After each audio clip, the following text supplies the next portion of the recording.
Hey, what's up guys, Raptor7717 here. It's January 2013 now. A lot has happened recently. By recently, I of course mean in the past few months. I'm talking about the things I'm going to talk about now because it's given us time to reflect on them, but without enough time to have them fully leave our consciousness. On a quick side note, you ever notice how fast we forget things now? That's kinda sad. Okay, so in November and December of 2012, a lot of stuff happened. Obama was re-elected, marijuana was legalized in 2 states, we have lesbian congressmen, should that be congresswomen?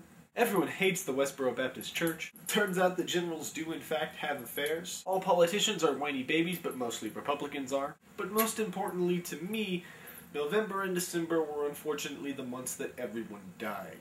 Now some of those deaths were closer to home, and I'm not going to mention them out of respect, but some things we gotta talk about. So I'm gonna forget most of what I just mentioned and focus on a few things. The first of which being Sandy Hook. Well, there was a shooting before Sandy Hook, everyone quickly forgot about it because it didn't have a high enough body count to maintain the public attention. That's kinda sad. And while Sandy Hook and all murders are tragic, I think it's been long enough that we can look at this objectively now.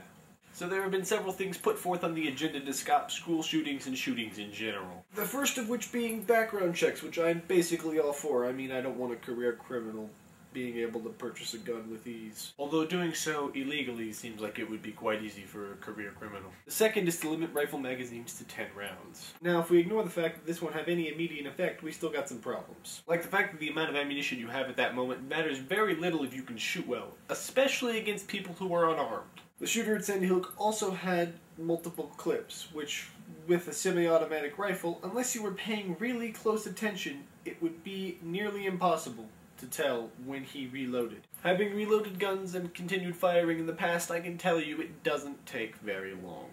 And the rifle he used brings up my third point, which is the assault weapons ban. So really quickly I'm going to ask you a question. Is an M1 Garand an assault rifle? No, it's a rifle. It's just a regular rifle. The US military has classified it as a rifle. Assault rifles, by the definition of most, if not every military, have the ability to fire fully automatically. The shooter at Sandy Hook simply had a rifle, not an assault rifle. And coincidentally, assault rifles are already banned without a very specific license. You can't create an assault weapons ban without falsely reclassifying the assault rifle. I would trust the US military on this one. Speaking of classifications, everyone hates the Westboro Baptist Church for theirs. Now, I really don't like these guys, and I certainly don't condone what they do, but I also believe that they are people.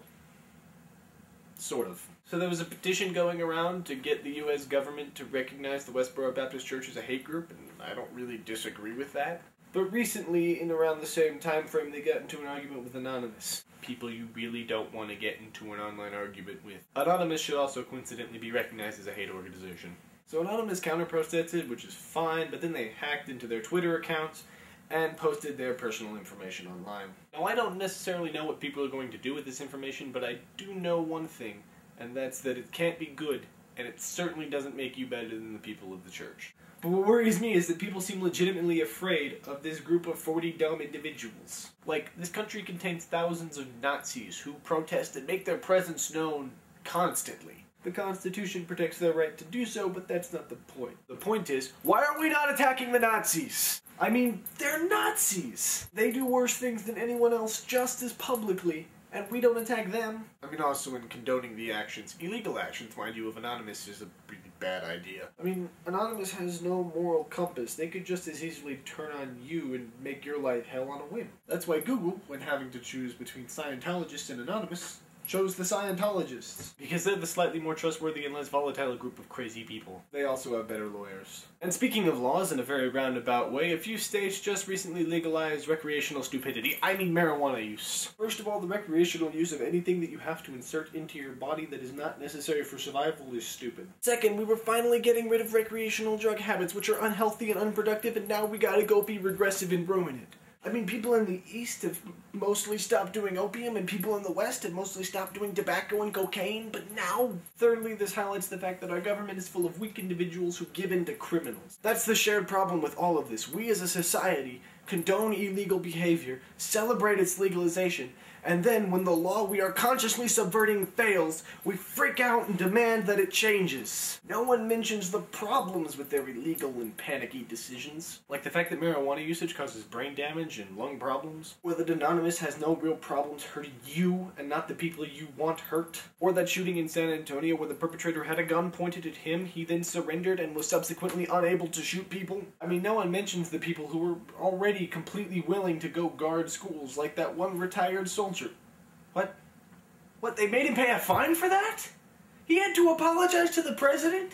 They should give him a medal! To be fair, he should have known the right uniform to wear, but does that really matter? My point is that we should think more about the decisions we make. We should see and analyze the world with a logical, not emotional eye, and base our decisions off of that. Because we do have a problem. And it's not drugs, or hate, or homosexuals, or guns, or affairs, or churches, or taxes, or even who becomes president. It's us. And we need to fix it.